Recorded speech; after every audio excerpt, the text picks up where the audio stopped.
I broke down in the hallway next to the coat rack, still holding my gloves in one hand and the small envelope I'd tucked a Christmas card into. The way she'd said it, so cold, so rehearsed. "If you want Christmas dinner, bring cash and don't talk." I thought I'd misheard her. I thought it was a joke. But everyone else at the table just went quiet. My son didn't even look up. My granddaughter looked confused. And me, I just stood there like a damn fool. Eyes stinging, lips trembling, waiting for someone to say, "She's kidding, Mom." "Of course you're welcome." But no one did. So I smiled. That stupid, shaky smile you do when you're trying not to cry. I backed out of the room, slowly turned the corner into the hall, and the moment I knew no one was looking, I sat on the floor, clutching my coat, and let it all come out. The sobs were loud and ugly.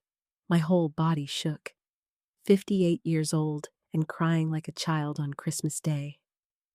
Let me know where you're listening from. I always love seeing how far these stories travel. And if this story speaks to you, share your thoughts below. Don't skip, because what happens at the end will surprise you more than the betrayal itself. I didn't always cry like that.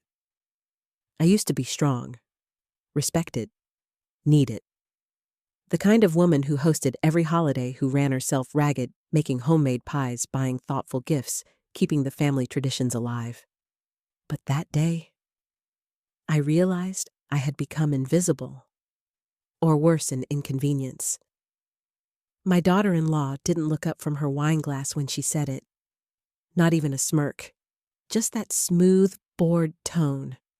"If you want Christmas dinner, bring cash and don't talk." I still remember the sting of it. My son just rubbed his temple, like my presence gave him a headache. And the room stayed so quiet. Not one person defended me. Not even my little granddaughter, though she looked like she wanted to.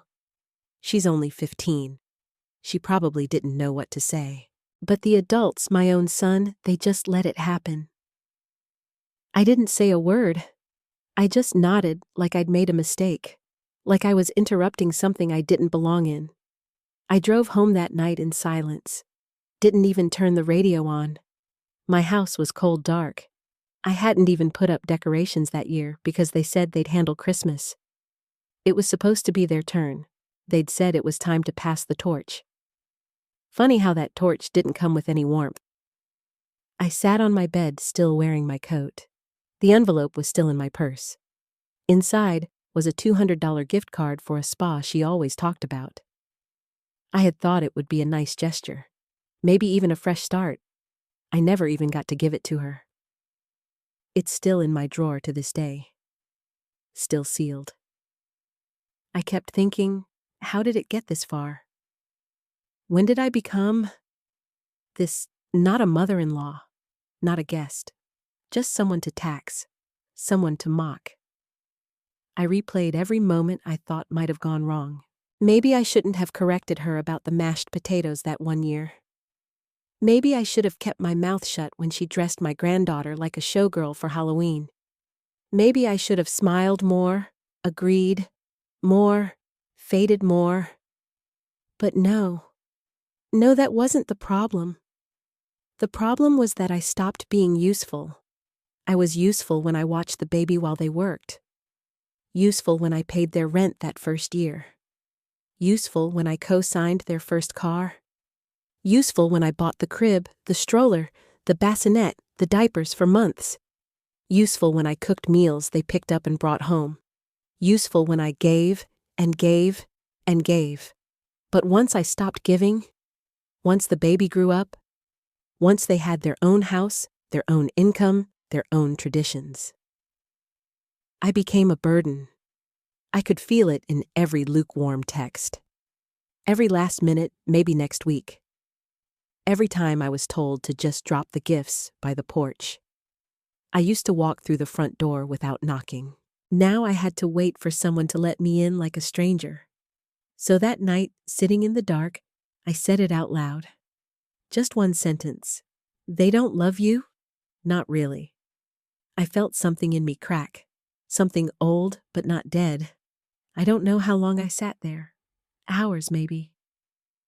No one called to check if I got home safe. No one texted. No one noticed that the woman who raised half that room left in tears.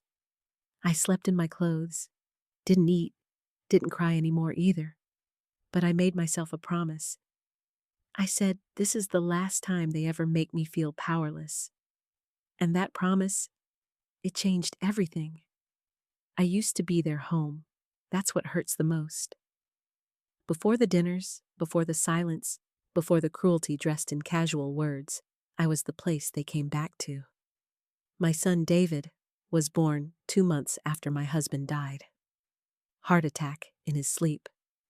No warning.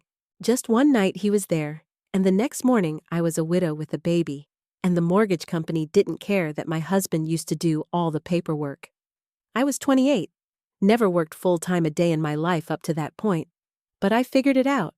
I figured everything out because I had to. I got a night job cleaning dental offices and brought David with me. Laid him on a blanket in the break room with a little battery-powered mobile I bought from the Goodwill. I took typing classes during the day. Got hired as a receptionist at a shipping warehouse. Worked my way up to supervisor by the time David turned 10. We had a routine. Sundays were waffles. Fridays we'd go to the park and feed the ducks. He'd always fall asleep on the car ride home, clutching whatever little toy I could afford to get him that week. And I'd look at him in the rearview mirror, whispering, I'm doing this for you, baby. I'm doing all of this for you. I bought our first home when I was 39. A little brick house on the edge of town. 2 bedrooms, 1.5 baths, a fenced yard. I let David pick the color of his room. He chose dark green, then cried when it made the room too dark. I painted it soft blue while he was at school and told him it was the way the ocean looked at sunset. He liked that. Everything I did was for him. Every cent, every sacrifice. I skipped vacations, skipped dates, skipped new clothes for years. I cooked from scratch and kept coupons in a little tin I carried everywhere. When he got accepted to college, I cried so hard in the parking lot I could barely see the road. It wasn't a big-name school, but it was still something. We celebrated with lasagna and store-brand soda. He hugged me that night and said, You're the reason I made it, Mom. I still remember that version of him. I don't know when he became the man who could sit there and let someone humiliate me in my presence. I don't know when he stopped seeing me as the woman who built his life with her bare hands and became just another obligation on his holiday list. He met Lindsay junior year. She was pretty, polished. From money, or at least she pretended she was. I was never quite sure. Her parents didn't like me. Thought I was too plain, too working class. Once I brought a homemade pie to a dinner they invited me to. Her mother thanked me, then whispered, We don't usually do sweets with shortening. I never brought another pie again. David changed when he started dating her. He talked less dressed differently. When I called, she always answered and said, He's busy right now, but I'll tell him you rang. Eventually, he stopped returning calls altogether, but I gave him space. That's what they say good mothers do. Right? Give them space to become who they are. When they got married, they said they wanted a small ceremony. I paid for the photographer and flowers anyway. Bought her the dress she wanted because her mother couldn't, and David was stressed about the budget. I still have the receipt. It's in the same envelope as the wedding program. That night, she barely looked at me. Not when I hugged her, not when I complimented her dress, not even when I gave them the check. But I smiled anyway, because David looked happy. And that was all I ever wanted. The first Christmas after they married, I hosted. She said the turkey was dry. The second year, she brought her own modern dishes and set them in front of mine. The third year, they said they'd be spending Christmas with her family instead. After that, it was an every other year arrangement. Eventually, it became every 3 years. But I still made them stockings, bought gifts, sent cards, pretended the distance didn't hurt. I remember the first time I realized Lindsay was copying my recipes and claiming them as hers. My granddaughter Ella said, "Dad says Mom makes your stuffing even better than you." I smiled, said, "Well, that's wonderful." But inside, I folded that comment like a piece of paper and tucked it somewhere quiet. I started tucking a lot of things away. The way Lindsay would only call me when they needed something.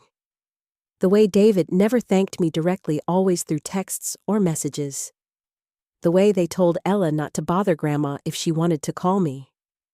One Thanksgiving, I made an entire meal just in case they showed up anyway. They didn't. I packed everything into containers and gave it to the shelter. And that night, I told myself again, it's okay. You still have time. They'll come back around. But they didn't. And then this Christmas came. And I realized something. They don't miss me. They miss what I did for them. What I gave. What I paid for. What I softened. What I absorbed. But me, the person me, I was just background. A fixture. A bank. And now that they thought I had nothing left to give, they were ready to discard me completely. But what they never knew is that I've always kept something. A little corner of myself no one ever touched. Not David, not Lindsay, not anyone. And in that corner, I was still me, still strong, still smart, still able to decide what came next. And from that moment on, I wasn't going to be their victim. The change didn't happen overnight. It never does. It started as a slow simmer, like the way tea cools in a quiet house, gradual, unnoticed at first. At some point, the phone calls started to go unanswered. I told myself they were busy. David was working, Lindsay had her real estate license, and Ella was growing fast. I excused it all. Until one day, I realized I hadn't heard my son's voice in 3 weeks. 3 weeks, and even then, it was just a voicemail about picking up a package from their porch. "No, how are you, Mom? No, miss you. Just logistics." Then came the holidays. That year, Thanksgiving was tight. They were going to visit Lindsay's cousin in Vermont. Christmas. Well, they were trying something new and would be hosting a friends-only dinner. That's what Lindsay said in the group chat she started 6 months earlier, where she added me only when she needed help planning something. She was always chirpy and casual when it involved favors. "Hey, Sharon, could you swing by and grab these cupcakes for Ella's class?" But when I messaged to ask if they were coming over Sunday, there'd be no reply. Just silence. The first time I noticed how deeply I'd been cut out was my birthday. 59th. I sat at the kitchen table the whole day waiting. I'd made a pot roast, set out the dishes, lit a candle. I kept telling myself they were running late. Then maybe they'd changed their minds. Then maybe I'd gotten the date wrong. I checked the calendar 3 times. I didn't. At 9:12 p.m., I got a text from Lindsay. Just an emoji. That was it. No call. No card. No David. The roast went cold. I threw the whole thing out and poured a glass of wine I didn't even want. I stared at the wall, telling myself not to cry over something so small. But it wasn't small. Not really. It was a signal. One of many. A pattern forming like hairline cracks in porcelain. That winter, I started pulling back. Just a little. I stopped offering to babysit. If they wanted to go out, they'd have to ask. I didn't remind them about dentist appointments or school sign-ups or book fairs. I waited to see if they'd notice. They didn't. Spring came, then summer. I sent a message about getting together for lunch. Lindsay replied, "Let me check the calendar." She never followed up. When Ella's birthday came, I mailed her a necklace. One Lindsay had once admired when we were at the flea market. Turquoise small silver charm. I added a note in my careful handwriting. "To my sweet Ella from Grandma, love you always." I never heard if she liked it. Later, I saw a picture on Lindsay's Instagram. Ella was wearing a gold necklace instead. No mention of mine. No tag. No thank you. By the time fall came around, I'd stopped reaching out. I didn't cancel anything. I just stepped back, quietly, like a ghost receding from a room. And no one noticed. But it gave me time. Time to think. Time to remember who I used to be. And somewhere in that quiet, I realized I wasn't grieving them. I was grieving the version of me who thought they loved her. That woman, the one who jumped at every text, who dropped off groceries unasked, who bit her tongue when Lindsay insulted her, baking her hair, her politics, that woman was gone. I started noticing how they talked to me. The tone, the wording, passive commands wrapped in questions. Could you just bring a dessert? You don't mind watching Ella while we're at the thing, right? It's fine, Sharon. You don't need to worry about that. Always managing me, always diminishing. And David? He was always too tired to defend me, too checked out to see how much I was shrinking. The worst part, I think he wanted it that way. Easier to ignore the guilt. Easier to side with Lindsay than challenge her. He used to defend me, you know. When he was a boy.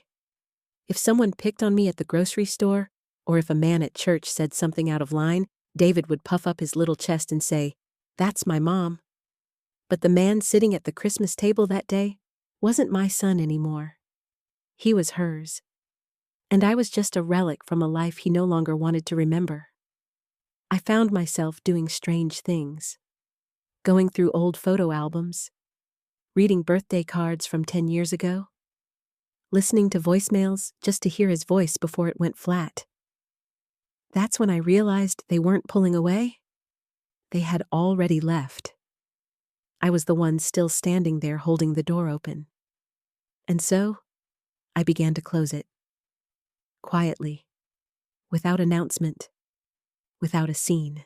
I just started planning. Not how to hurt them. Not yet. But how to take myself back. Because I wasn't just going to fade away. No. If they wanted to pretend I didn't matter, I'd show them just how much I did. I stopped reminding them I existed. That was the first step. I didn't text. Didn't comment on their posts. Didn't like a single picture even when I saw Ella's smile glowing in them. It hurt. God, it hurt. But I knew I had to do it. I had to let the silence settle in so I could finally hear myself think. And what I heard was simple. I was done begging to be acknowledged. I was done clinging to scraps of attention tossed to me like a dog under the table. Instead, I began to observe. Closely. I paid attention to the language Lindsay used in those group messages. The control, the edits, how she suggested but always got her way. I watched the shift in David's tone when she was nearby. Shorter, colder, like someone watching his words through glass. I never confronted them. Not yet. That would come later. No, this phase wasn't about reacting. This was about watching, collecting, remembering. I remembered when Lindsay asked for $3,000 to cover unexpected dental work. She swore it was an emergency. I wired it that day. I later found out they'd taken a weekend trip to Charleston. I'd seen the photos, champagne glasses clinking, lobster rolls on white plates. She tagged it, "Re-stand relaxation." I remembered the loan for their second car, the one they needed just for 6 months. It was never paid back. They traded the car a year later, told me it had been totaled, but I saw it. At Ella's school, new plates, same dent on the left side of the bumper. Little things, but they piled up. They formed a pattern, and patterns tell stories, even if people don't. I started documenting. I know how that sounds dramatic, maybe even paranoid, but I needed clarity. I opened a plain notebook, one with blue lines and a stiff spine, and I wrote dates, amounts, phrases, moments that stung, moments that made me pause, times I felt erased. I wasn't keeping it to throw in their face. I was keeping it so I wouldn't gaslight myself anymore. Because when someone slices you slowly, you stop trusting your own pain. I stopped answering her requests. When Lindsay messaged to ask if I could drop by and grab Ella from camp, I wrote, "I'm not available today." I didn't explain. Just let the silence land. A week later, I skipped her birthday. No card, no text, nothing. And David didn't say a word about it. They were testing me, I think, seeing how far they could push before I snapped. But I didn't snap. I adjusted, quietly, strategically. I started seeing a lawyer. Not for anything big, not yet. Just estate planning. I asked questions about trust beneficiaries' conditions. I didn't mention my son. I didn't need to. The lawyer asked if I had children. I said yes. Then I added, "And I have a granddaughter I love very much." He nodded. Understood. I started shifting money, slowly, quietly. I opened an account in Ella's name, one she wouldn't know about until she turned 18. I sold an old investment property I'd held onto for years. Bought when the market was down. It sold high. Lindsay had once said, laughing, "Your mom's cute," still clipping coupons. She doesn't realize everything's online now. She didn't know what I owned. She never asked. David knew bits and pieces, but I never told him the full picture. I never told him that after his father passed, I took the life insurance and learned how to build. I never told him how I bought into a regional franchise when the chain was expanding. That I sold out in the early 2000s and doubled my money. Or how I bought shares in a logistics company that boomed during the pandemic. They assumed I was surviving on my retirement check and a little savings. That I lived modestly because I had to. But I didn't. I lived modestly because I knew how fast things could fall apart. Because I never wanted to be desperate. Because I wanted to have the power to walk away from anything or anyone who made me feel small. I kept going to church every Sunday. Kept volunteering at the shelter. Kept my face calm, pleasant, forgettable. But inside, I was sharpening every edge of myself. One morning, I was at the grocery store and ran into one of Lindsay's old friends. She smiled too wide and said, "Oh, I haven't seen you at the last few parties." "What parties?" I asked. She paused. "The ones at David's place. He and Lindsay have been doing these themed dinners.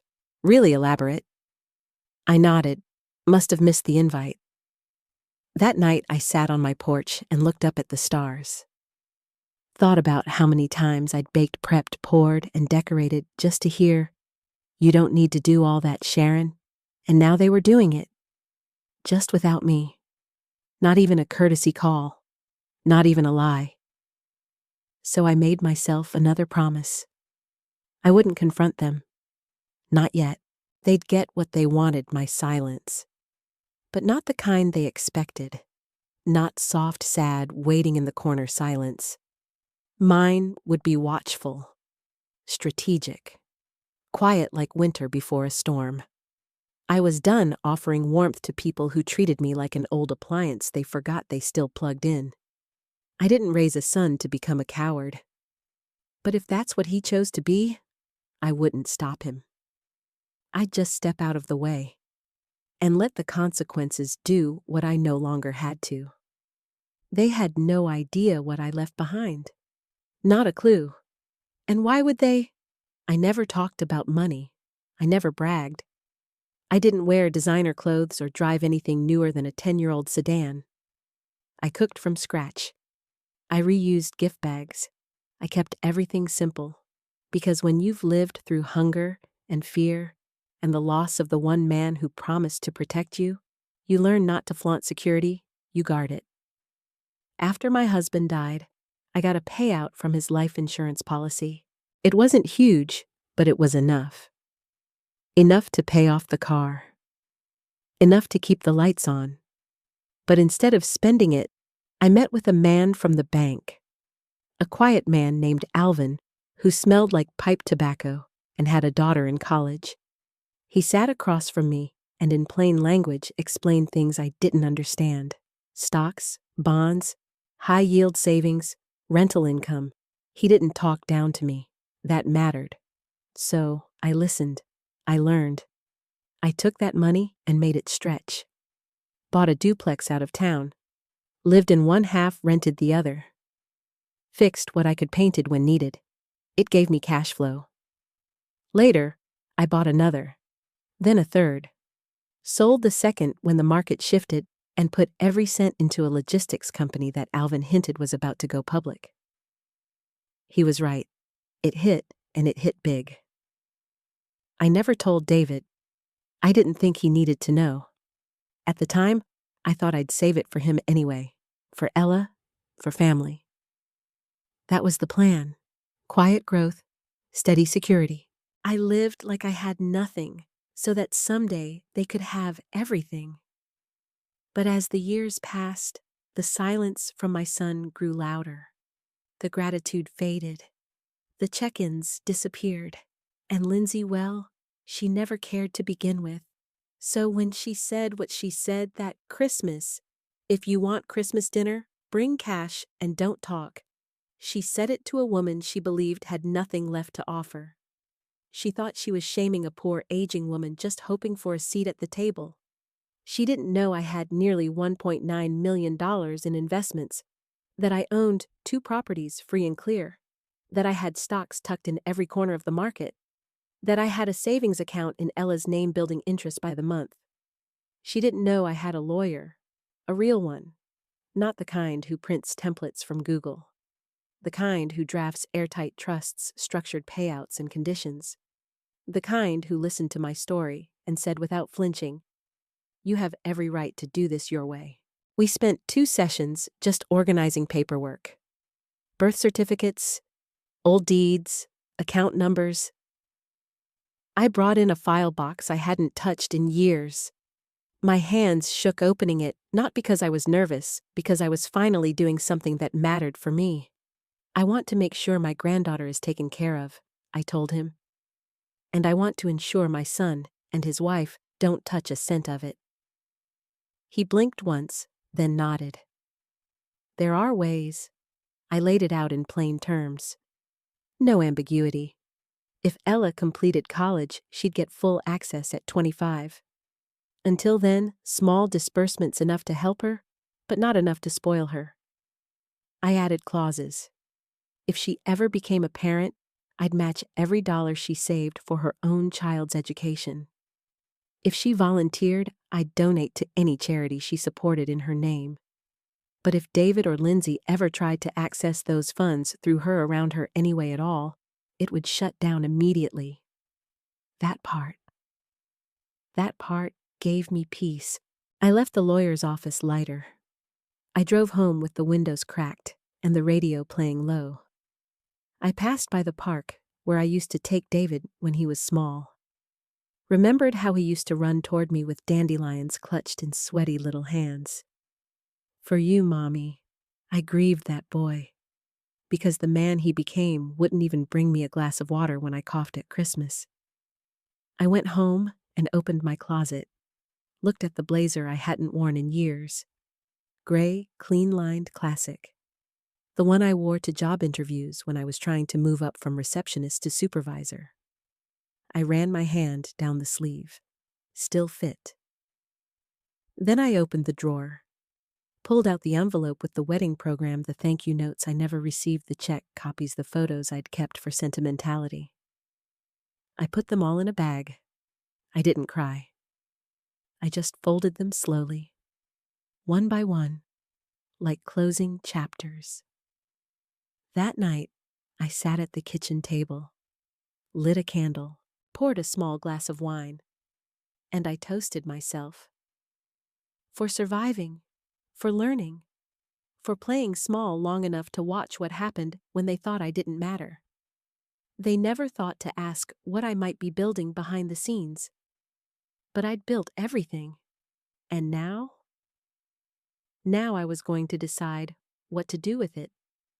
The first crack in their perfect picture came like a whisper, not a bang. It started with a message from David mid-March. No greeting, no question, just a line of text that read, "Hey, do you still have any of Dad's financial stuff?" I stared at the screen for a minute, then another. Then I typed back, "No." Why no reply? Not for 2 days. Then he finally said, "Just wondering. We might be looking into options." Options. That was the word he used. Like I didn't know exactly what kind of options people look into when they're pressed. I said nothing more. Let it float. Let him feel the silence for once. A week later, Lindsay called me. She never called unless she wanted something. And sure enough, after 4 minutes of strained small talk, she slipped in the line I knew was coming. "So we're trying to refinance the house, and it's been complicated." Complicated how I asked. "Well, with interest rates and whatever." "You know how it is," she said with a forced laugh. "We were thinking of consolidating some things, and David mentioned maybe you could help temporarily, of course. Just to bridge a couple of gaps. Nothing major."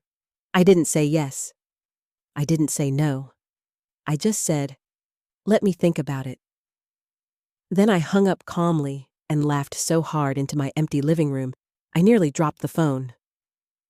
Bridge a gap I had spent years being their bridge, their stepping stone, their safety net.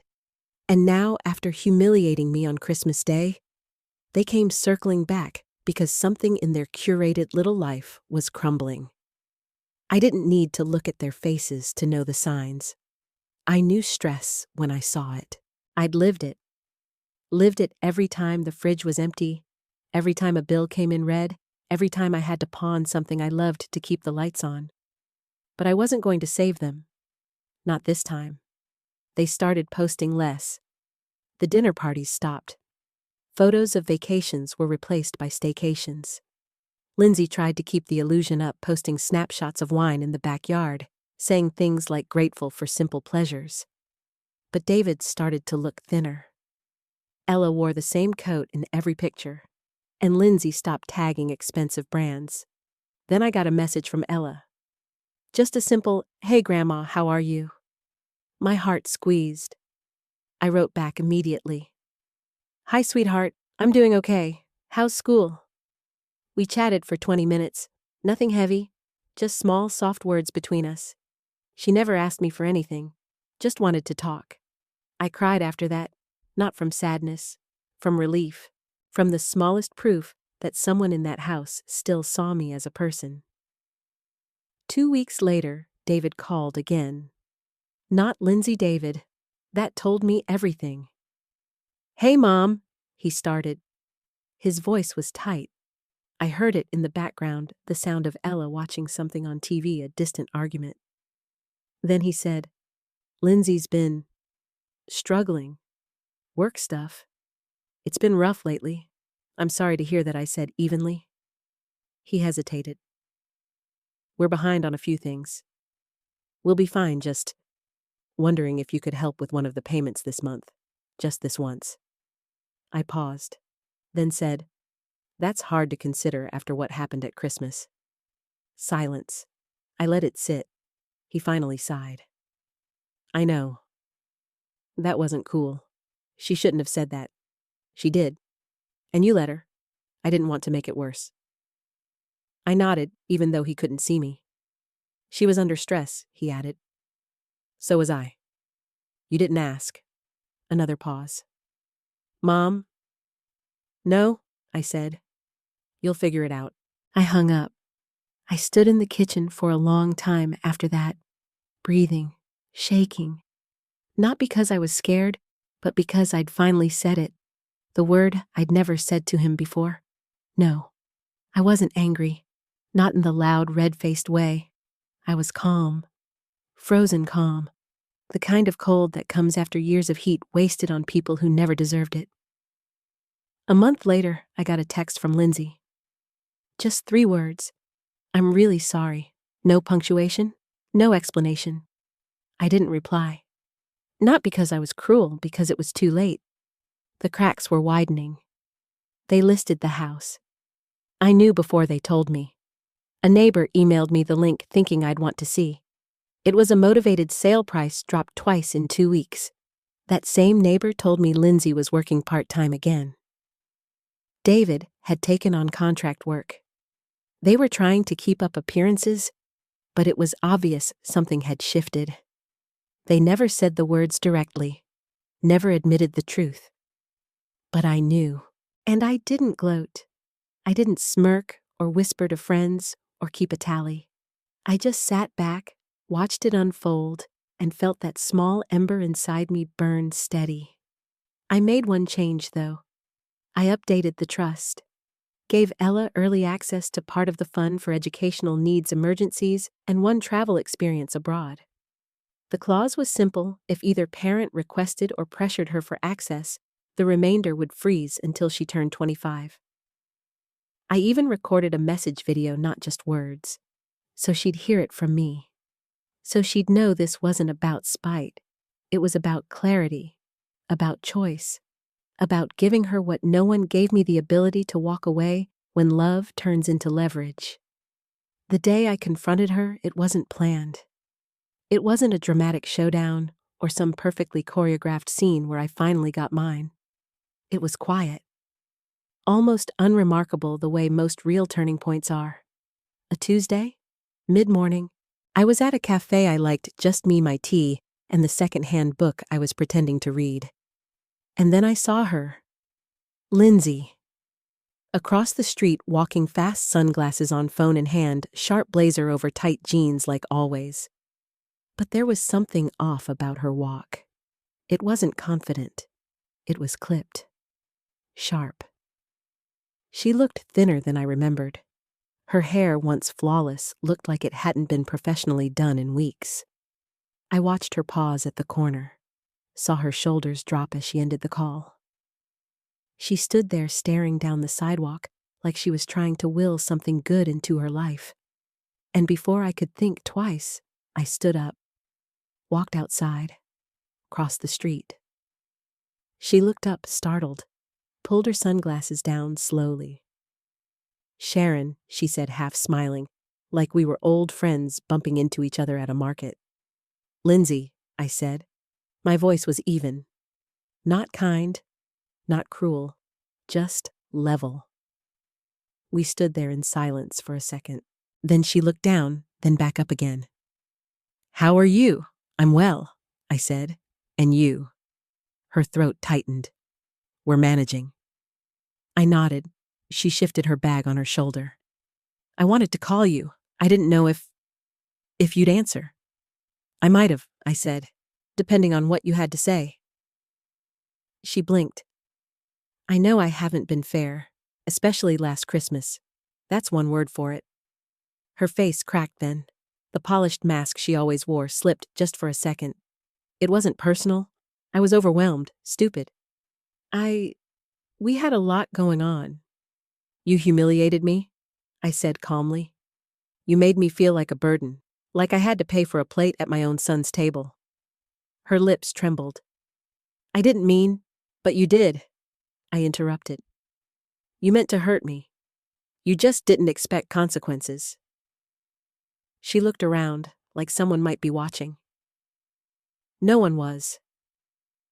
"David didn't stop you," I added. "That's what stayed with me the most." She swallowed. "He regrets it." I didn't answer. She continued. "He talks about it more than you'd think, about how it got away from us, the way things spiraled." "And what do you regret?" I asked. Her eyes darted. "I regret not appreciating what you did. For Ella. For us. For him," I said. "You took a man who used to be kind and made him ashamed of kindness." Her shoulders slumped. We were under a lot of pressure. "You still are," I said. She flinched. "I know about the house, the refinancing, the job changes." She opened her mouth, then closed it again. "We didn't think you'd know. You thought I was clueless. You always did." "I'm sorry," she whispered. I let the silence hold. I wasn't looking for an apology. Not like that. Not a whispered string of regret just because things weren't going her way. I wanted accountability, but I knew she wasn't built for that. So I said the thing I'd been holding for months. I want you to understand something, Lindsay. I am not angry because of money. I am not bitter because I wasn't invited to dinners or thanked for gifts. I am angry because you turned my son into a stranger. Because you convinced him that my love came with expectations when all I ever wanted was respect. She blinked fast. He's trying to fix it. He said he wants to talk to you. I'm not ready, I said, and I don't owe him my readiness. But Ella and I talk, I said firmly. She's the only one who's treated me like a person, not a resource. Tears filled her eyes then. Real ones. Or maybe they were just for show. I'll never know for sure. I miss when it was easier, she said softly. When we all liked each other. I laughed once, dry-tired. You never liked me, Lindsay. You tolerated me when it suited you, and when it didn't, you dismissed me. She didn't argue. That told me everything. I don't want money, she finally said. We're just trying to stay afloat. I looked her straight in the eye. Then you'll have to swim without me. Her face fell. I didn't cut you out to punish you, I said. I did it to protect what's left of myself. She wiped her cheek. What happens now? You move on, I said. You fix your own mess, and maybe if David wants to be my son again, he can figure out how to be one without being told how. She didn't reply. I turned and walked away. Didn't look back. Not once. I went back to the cafe, finished my tea, and for the first time in over a year, it didn't taste bitter. It's strange the quiet that comes after confrontation. You think it'll feel victorious, liberating even. But for me, it felt like standing in an empty house, furniture gone, echoes still bouncing off the walls. I didn't cry. I didn't smile. I just sat with it. The truth was out, and now all that was left was silence. I didn't hear from Lindsay after that. Not a text, not a call, not even a passive-aggressive message through David. She vanished as quickly as she appeared, and maybe that was her way of conceding. Or maybe for once she just didn't have anything left to say. But David, he sent me an email. Not a text, not a call. An email. Long. Meandering. Apologetic in the way men apologize when they're not quite sure what they're sorry for, but know they should be. He started with Mom, which made my throat tighten, then followed with paragraphs of guilt-laced reflection. I should have stood up for you. I didn't know how far things had gone. I was trying to keep peace at home. I thought you were strong enough not to let it get to you. That last line stung the most, as if being strong meant tolerating disrespect indefinitely. I waited a full day before replying. Just one line. You knew what was happening, and you let it happen. He didn't respond right away, and I didn't chase it. I was done chasing things that were supposed to be mine. Instead, I turned toward the one person who never asked me for more than I was willing to give. Ella. Our chats grew longer. We talked every few days. She'd call from the bus, from her room, from the library. Sometimes she just wanted to tell me about her day. Sometimes she just needed to hear a voice that didn't come with expectation. One day she asked Grandma, "Why don't we see you anymore?" And I froze.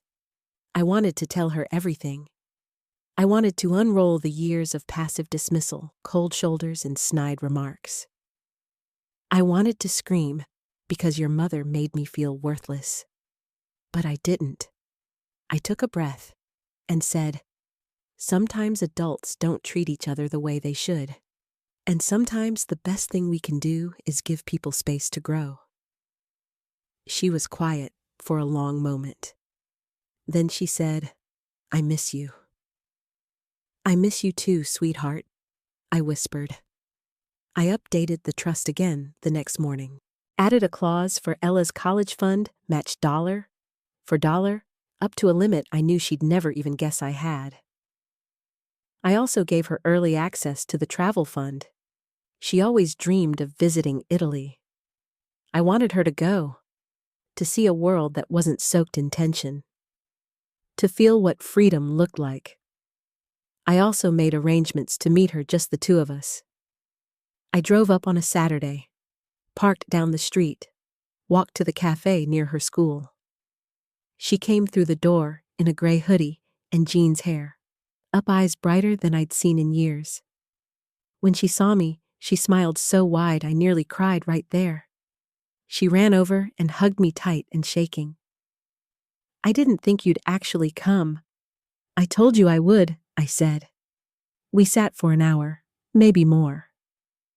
She told me about her art class, how she was thinking of applying for a design program in New York, how her parents didn't take it seriously.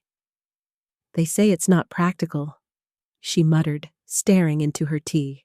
"Is it what you love?" I asked. She nodded. "Then it's practical enough." She looked up stunned, and I smiled, because no one had ever said that to me when I was her age. Before she left, I handed her an envelope. "Don't open this until you're alone," I said. "And don't tell your parents. Not yet." She looked at it like it was treasure. "Is it money?" she whispered, trying to be funny. "Sort of," I said. "It's the start of something better." That night, I got a message from her, a voice recording. "Grandma, thank you. I don't know what I did to deserve this, but I won't waste it. I promise." And I believed her. For the first time in a long time, I felt like I hadn't failed. Like all those years of sacrifice hadn't just poured into a void. Because something good had taken root. Not with David, not with Lindsay, but with her. The only one who looked at me like I was still worth listening to, worth trusting, worth loving. And that was enough. They came looking for me in the spring, almost a year after that Christmas. I had moved 2 towns over closer to the water, where the sky opened wide and the streets were lined with old oaks instead of strip malls. I didn't tell them I was moving, didn't forward my mail. I changed my number, closed my Facebook account, and let the silence stretch across the months, like a wide, calm lake. I knew they'd notice eventually. I was counting on it. It started with a letter. No return address.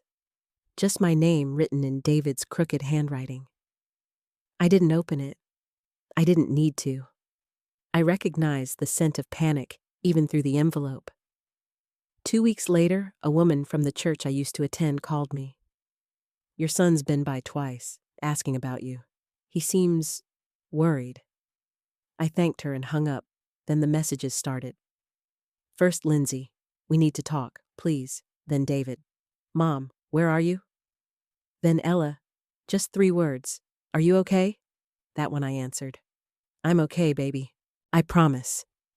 But I didn't say where I was. Not yet. Because it wasn't time. They hadn't learned the lesson. They were just waking up to the consequences. And I needed to see what they would do with that discomfort. Lindsay sent a string of messages, one after the other. Apologies tangled with excuses. We were under stress. Things spiraled. "We never meant to hurt you. David is sick about it. We love you." Love. A word tossed around like a lifeline, thrown only when they realized the shore was too far to swim. David's messages were quieter, shorter, more direct. "I miss you. I messed up. Please come back. Come back." To what, the table where I wasn't welcome? The house where I had to bring cash and silence to be tolerated? No. They didn't want me back. They wanted what I used to give. The comfort, the security, the fallback. But I wasn't falling back. I was standing forward. I watched from a distance as they tried to hold things together. The house hadn't sold. Their loan didn't clear. Lindsay's posts turned sporadic. No more styled dinner plates. just vague, inspirational quotes about starting fresh. I got a text from an unknown number. It was Ella. She sent me a photo. David and Lindsay arguing in the front yard. Ella had captured it through her window. No context, just the image. Then her message. It's getting bad. I called her that night. She answered on the first ring. I didn't mean to scare you, she said. I just didn't know who else to tell. You did the right thing. She was quiet for a while, then said, They've been fighting about money, about you, about the trust. That caught my breath. They found something, she said. A letter from your lawyer. About the account in my name. Of course they did. They said I've been manipulated, she continued, voice shaking. They told me you're trying to split the family. I closed my eyes. Ella, I said gently, do you believe that? No, she whispered. I think you're the only one who's been honest. And I believed her? That was the moment I really knew I had passed something on. Not just money, not just protection, but clarity. I told her the trust is yours, not theirs. You don't owe them access to what I've given you. I know, she said. But they're angry. They'll be angrier, I said, when they realize they can't control you either. A week later, my lawyer called. They've reached out, he said. Asked if the documents were a mistake. Asked about revisions. I laughed. Did you tell them the terms I did? He said. They weren't pleased. I'm not here to please them, I said. I'm here to protect her. It wasn't revenge. It was justice. Justice in its quietest, purest form. I didn't block their numbers. I didn't change my will again. I didn't threaten. I didn't gloat. I just waited and watched and answered Ella's calls when they came. That summer, I sat in a park near my new home, a clean bench under a tree, wind in my hair, no noise but the birds and the low chatter of a family picnicking nearby. And I realized I wasn't angry anymore. Not at David, not even at Lindsay. I was done. I had burned the bridge they never valued, and in its place, I'd built something better. A foundation under Ella's feet. She would walk farther than I ever could, and she'd do it knowing the truth. Because I had finally lived it. I watched them fall apart quietly. Not with screaming or dramatic exits, but with little fractures. Missed payments, hollow apologies, disappearing smiles. It started to show in their faces, David, with deep lines carved across his forehead. Lindsay with that distant, frantic look people get when they realize they've run out of plays. They stopped pretending online. That was my first clue. Lindsay used to post 3-4 times a week, curated shots of their kitchen island of Ella, with a book in her lap and a caption like Raising Queens of David in freshly pressed shirts next to cars he didn't own. But it all faded. Now, it was once a month maybe, a blurry photo of a coffee cup, a vague quote about weathering storms, a black square on David's profile. They were unraveling, and I watched, not because I wanted them to suffer, but because I needed to see that the silence I gave them finally had meaning. David tried to hold it together. He always was the quieter one, even as a boy, but now he looked tired, not just physically, soul tired. The kind of tired you carry in your bones when the life you've built is suddenly on shaky ground. Ella told me what she saw. They fight at night, she said in a low voice. Mom yells. Dad walks out a lot. He doesn't even argue, just leaves. Do they fight about me? I asked. She hesitated. Sometimes, but not like before. It's more about money now, and blame. They both blame each other for everything. I nodded slowly. That happens when there's nothing left to hide behind. She asked me, do you feel bad for them? And I answered honestly. No. She didn't flinch. She just nodded. Because she understood now. She'd watched it up close. One afternoon, she messaged me a photo. A box in the corner of the garage. Labeled in marker Mom's mom stuff. "Is that your handwriting?" she asked. It was. A box I'd filled with old photos, recipes, hand-stitched cards Ella had made when she was 5. I had given it to Lindsay years ago when I was decluttering the guest room. I'd asked her to keep it safe. She put it in the garage, with garbage. I asked Ella, "Is it still there?" "Yes." "Then bring it home with you next time. It belongs with someone who values it." I could picture her face then, soft, sad, a little angry. She was waking up. Finally. Meanwhile, my lawyer called again. "They're still reaching out," he said. "They want to talk settlement? Not legal, just emotionally." I laughed once. Emotion doesn't rewrite a will. "Do you want to meet them?" he asked. I didn't even think. "No?" David sent one last email. Long, rambling, full of guilt. I know I let her run over everything he wrote. I thought I was keeping peace, but I was just avoiding the war. I let her make you feel small, to keep things easier for us. I thought you'd always be there. I never thought you'd actually leave. I read it 3 times. Then I closed the laptop. Didn't respond. Because some words aren't owed answers. They're just echoes from a version of someone you no longer recognize. Ella came to visit that summer. Her first time seeing the new place. I kept it simple. Just a 2-bedroom cottage near the coast. Big windows, clean air, peaceful. She walked in, took it all in with wide eyes, and whispered, "This feels like you." I made us tea. We sat outside under the patio lights. "You look different," she said. "Lighter." "I am."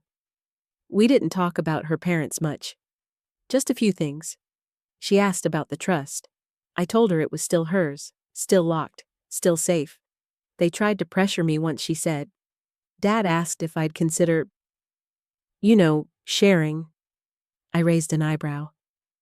"And what did you say?" I told him it wasn't his to ask about. I smiled, proud in a way I can't explain.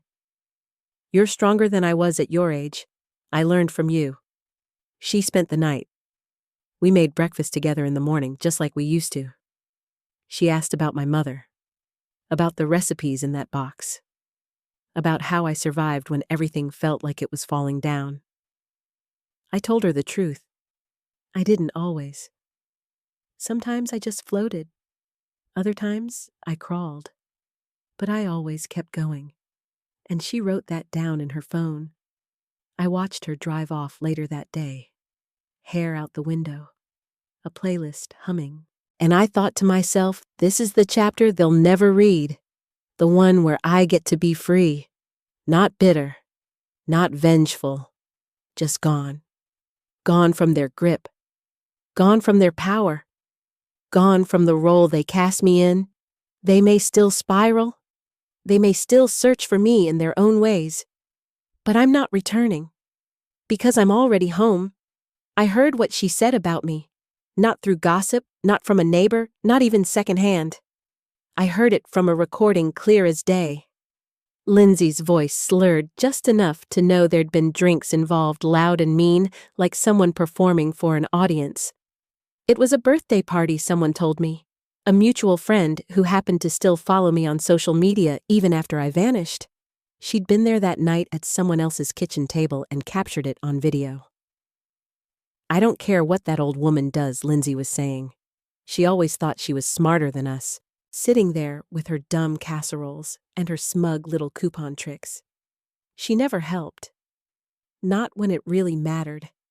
Never gave a damn about what we were trying to build. All she ever did was remind David how much he owed her. The person filming didn't speak, just kept the camera angled low. The audio was perfect. I could hear the clink of ice in a glass. Someone coughed in the background. "I'm glad she's gone," Lindsay went on. "Good riddance. One less person making me feel like trash every time I breathe." I watched the video twice, then a third time, and I didn't cry.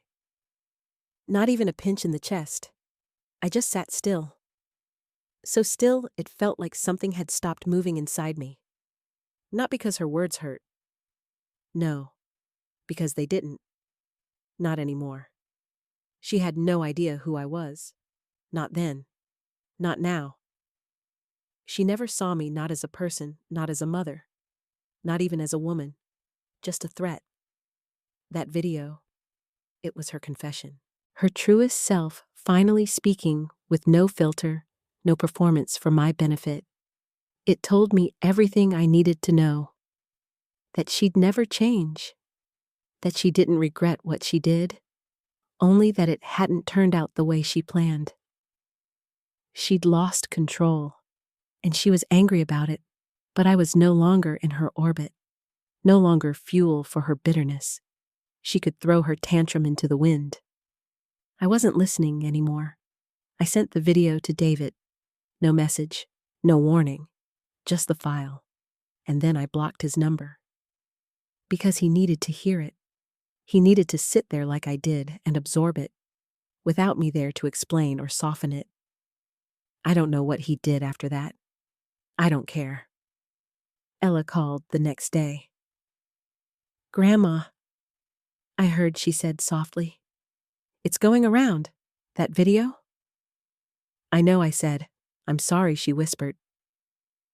"You didn't do it," I said. She was quiet for a long time. Then she asked the question I'd known was coming. "Do you still want anything to do with them?" I took a breath. "No," I said. "I'm done." It was the first time I said it out loud. Final, clear, done. She didn't argue. She didn't try to soften it.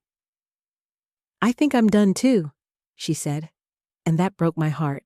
Not because she said it, but because I knew what it cost her to mean it. We talked for hours that night about everything, her future, her ideas, her plans to apply for the New York program, about how she'd saved every cent of what I gave her. "I haven't touched it yet," she said. "Not until I know what I want to build." "You're wise beyond your years," I told her. "I had to be," she said. I sent her a key the next day, to the cottage, to visit whenever you need, I wrote. No permission required. She used it the following weekend, drove up without notice, brought flowers. We sat in the garden, pruning roses. She asked me, "Do you ever miss them?" I thought for a moment. "I miss the version of them I hoped for," I said. "But no, not who they are now." She nodded, eyes cast down. "I still love them," she said quietly. "You're allowed to. But I don't think I trust them anymore." "That's different," I said. "Love and trust don't always ride in the same car." She leaned her head on my shoulder, and we just stayed like that, quiet, together. The family I didn't expect, the family I chose, the one person who saw me not for what I gave, but for who I was. I left the garden that evening and sat at my desk. Opened my journal, wrote one line. She finally saw me, and I knew in the deepest part of myself. That was all I ever wanted, but I left one door open, not for David, not for Lindsay. That door was sealed shut, boarded, bricked, and forgotten. No, this door was for Ella, for the girl who never turned her back even when everything around her told her to. For the only one in that house who listened without entitlement, who never asked for more than love and time. I started making arrangements, quiet ones, no big announcements, no legal letters sent out in red envelopes, just small, precise steps. I updated the trust one last time. This time, I removed every conditional clause. No more triggers, no more freezes. Ella had full control regardless of what her parents said, did, or tried. She wouldn't have to navigate any gates I built out of fear. Because I finally understood something. You can't protect someone forever, but you can teach them how to stand. And she stood. She stood when I vanished. She stood when they started asking her questions, when they accused her of choosing sides when the pressure started creeping in. She told them no. She told them she wouldn't unlock anything, wouldn't borrow anything, wouldn't betray the only person who'd shown her how to breathe when love came wrapped in silence. She earned everything, and I wanted her to know that. So I left the door open. I wrote her a letter, not a legal document, not a note of instruction, just a real letter from one woman to another, signed with my hand and sealed in soft ivory paper. I told her about her grandfather, about the time he held me in the kitchen and danced with me to no music, while the baby her father slept in the other room. I told her about her father as a boy, how he used to bring me pebbles and say they were treasure. I told her I don't hate him, that I just can't be near him anymore, that there's a difference. I left it with the key, the second one, the one to the safety deposit box, not the big accounts those she'd already been told about. This one was smaller, personal. Inside it was a necklace, a pearl set in gold, my mother's. A photo, the three of us, David, my husband, and me when David was 5. And a ring. Not flashy, just a thin engraved band. The one I wore on the day I buried my husband and swore I'd never let the world harden me. I told her in the letter that she didn't have to wear any of it, that none of it would make her more loved, that the love already lived in her. The day she got it, she didn't call. She drove. 4 hours. No warning. She stood on my porch with the letter still in her hands. Her eyes were red. She didn't speak right away.